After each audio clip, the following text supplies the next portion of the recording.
السلام عليكم ورحمة الله وبركاته. waxaad ku soo dhawaataan taxanaha barnaamijka ma ogtahay qaybtiisa tobnaad.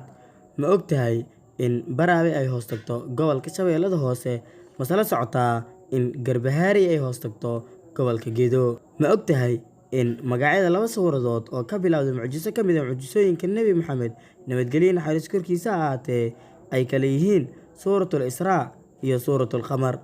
masala socotaa in magacyada labada suuradood ee ku soo degay magaalada Makka mid kastana aayadaheedu ay yihiin 88 aayadood ay kala yihiin suuratul Qasas iyo suuratul Saad. ma ogtahay in magacyada labada suuradood oo loo yaqaan Azharawaan ay yihiin suuratul Baqara iyo suuratul Cimraan. masala socotaa in magacyada labada suuradood oo aayadahooda koowaad iyo shanaad ay isku mid yihiin ay yihiin suuradaha kala ah suuratul Baqara iyo suuratul Luqmaan.